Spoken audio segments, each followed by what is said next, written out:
In the mid-1920s, the United States government did something almost impossible to believe. It ordered alcohol to be deliberately poisoned, laced with chemicals meant to blind and kill, and then let its own citizens drink it. Thousands died. And here's the part that should stop you cold. People knew, and they drank it anyway. To understand why a species would rather risk death than go sober, you can't start in the 1920s. You have to go back, way back, past every bar, every empire, every law ever written, 10 million years, to a forest floor in Africa and an animal that wasn't human yet, eating a piece of fruit it was not supposed to touch. Because here's the truth, almost nobody tells you. We did not invent alcohol. We didn't discover it, or figure it out, or brew our way to it. We were getting drunk before we were even human. The drunk came first, we came second. Right now, somewhere on Earth, someone is having their first drink of the day and not thinking about any of this. A beer after work, a glass of wine with dinner, a shot they've already decided to regret. Maybe that someone is you, so let me ruin that drink in the best possible way. This is the complete history of getting drunk. Every era, every empire, every failed attempt to stop it, from that first rotten piece of fruit all the way to the glass in your hand. And it does not go the way you think. Let's start on that forest floor, because the very first step is the one everyone gets wrong. When fruit gets too ripe and falls, the wild yeast living on its skin starts eating the sugar inside and breathing out two things: carbon dioxide and ethanol, alcohol. It's nature's oldest happy hour, running quietly on every forest floor on the planet. And for most animals, it's just a mild poison to be avoided. But around 10 million years ago, our tree-dwelling ancestors were climbing down to spend more time on the ground, and the ground is exactly where the fallen, overripe, fermenting fruit was piling up. And according to a study led by biologist Matthew Kerrigan, right around that same window, a single tiny mutation in a digestive enzyme called ADH4 made our ancestors roughly 40 times better at breaking down ethanol. 40 times. Think about what that actually means. The ancestors who carried that mutation could eat the boozy, fermenting fruit off the ground and just handle it. Get the calories. Walk it off. The ones who didn't got sick and stayed hungry. Over enough generations, that isn't a small advantage. That's the difference between a full stomach and an empty one, between surviving the lean season and not. There's even a name for the idea, the drunken monkey hypothesis, argued by biologist Robert Dudley. And living primates back it up. Monkeys have been documented deliberately seeking out fruit precisely because it's fermenting. So here's the first thing nobody tells you about alcohol. We didn't develop a weakness for it. We were built around one. The taste for a buzz is written into your DNA, and it was written there before your ancestors could walk upright. Now, fast forward a few million years to humans who have hands and fire and time. At some point, we stopped waiting for fruit to rot by accident and started rotting it on purpose. That is the leap. That is the exact moment alcohol goes from something you stumble across to something you make.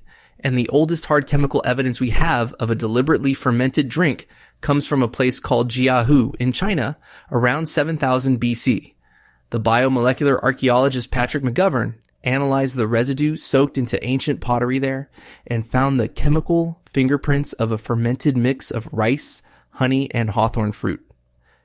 9,000 years ago, someone stood over a pot, waited days for it to work, and poured the result into a cup on purpose.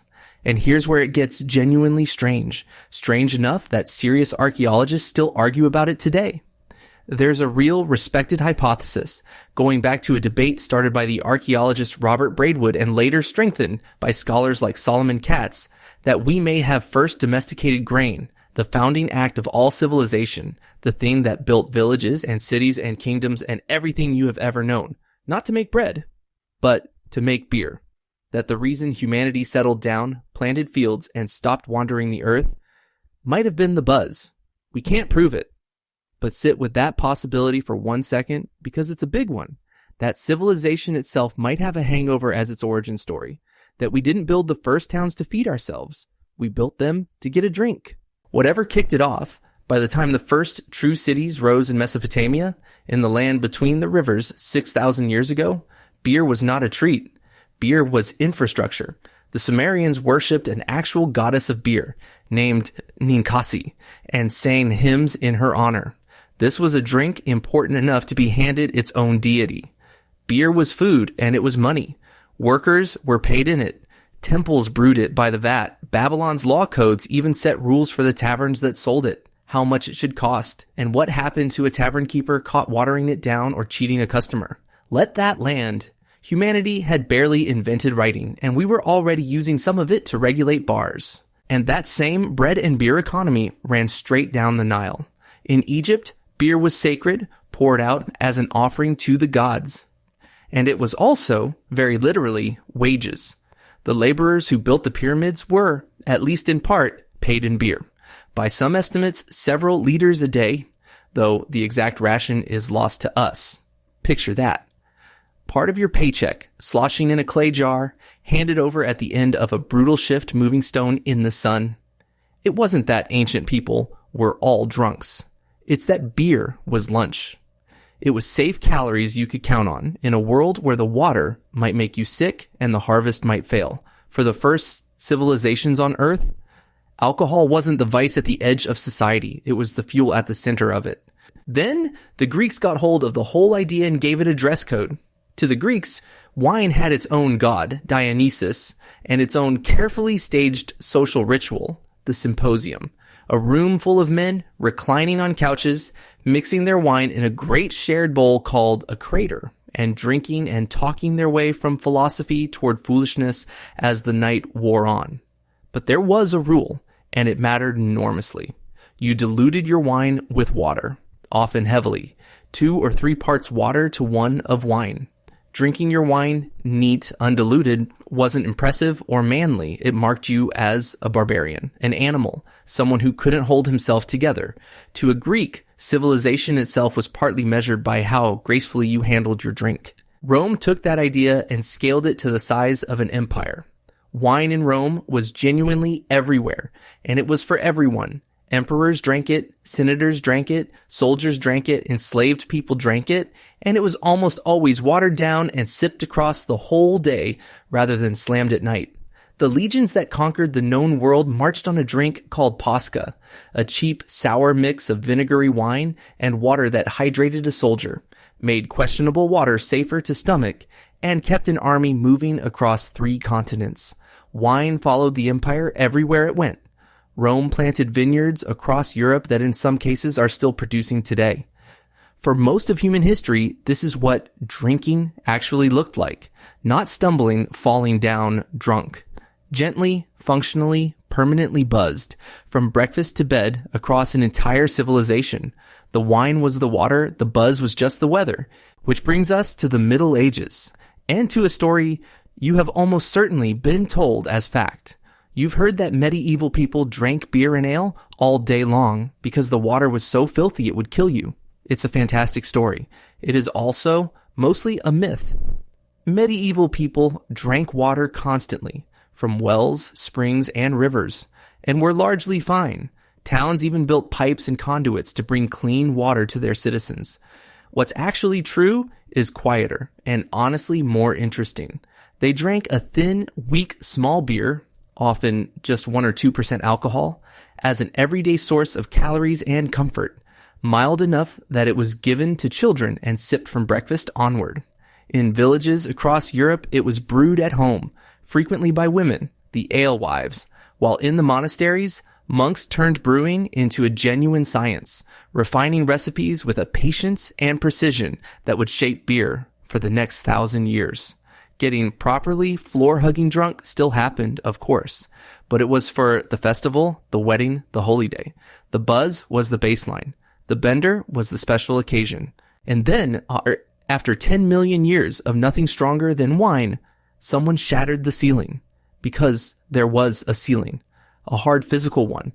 Every drink we've talked about so far, beer, wine, mead, tops out around the strength of wine. And it cannot go higher by fermenting alone.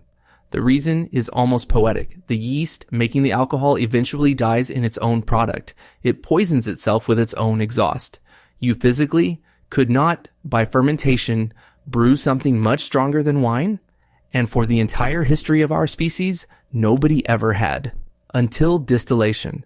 Distillation is the trick of boiling a fermented liquid and catching the vapor that rises off it. And because alcohol boils at a lower temperature than water, that captured vapor is far, far stronger than what you started with.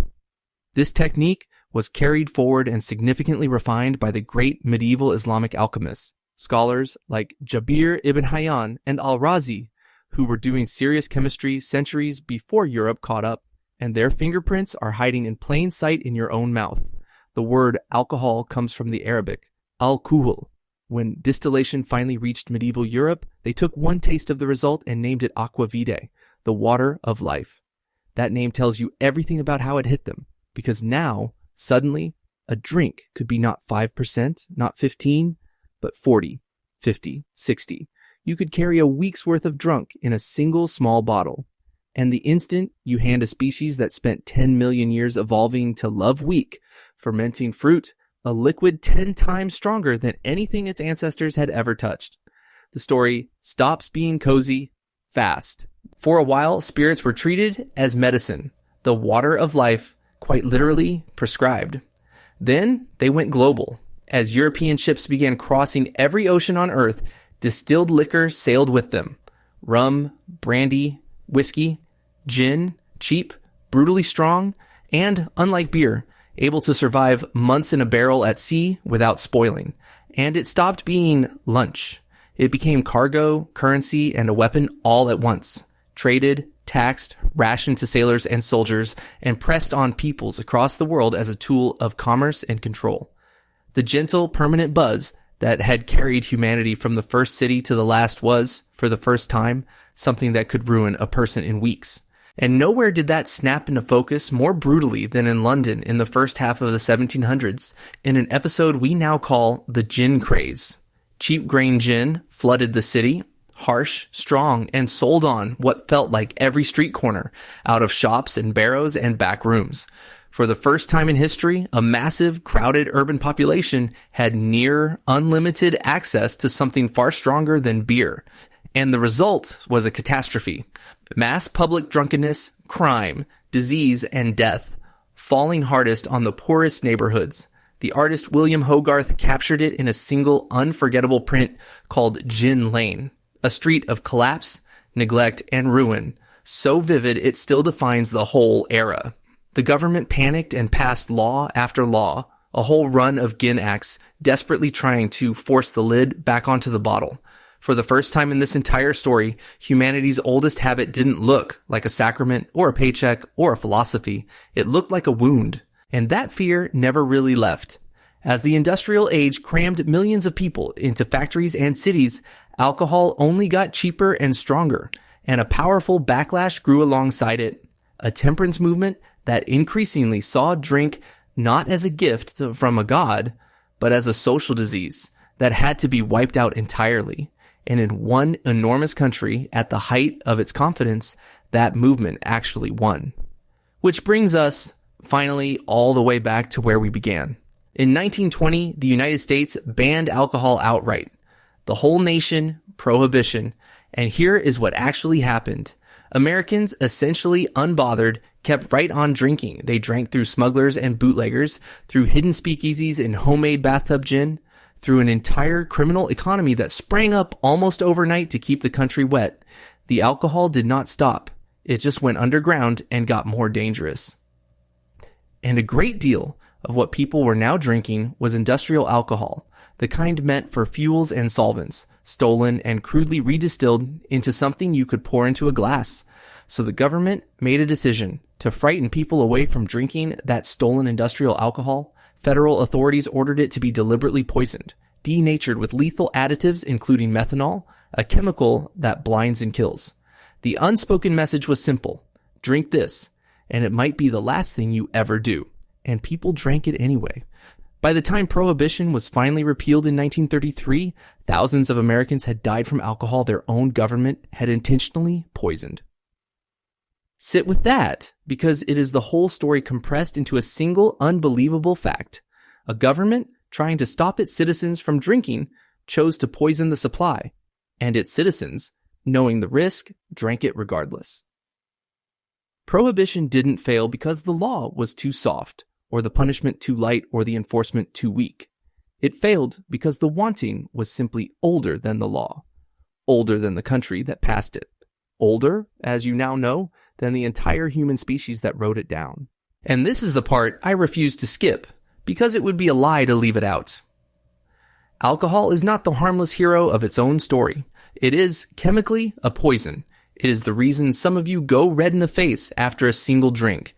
That flush is a gene variant called ALDH2, common across East Asia, and it is your own body failing to break the stuff down and quietly begging you to stop.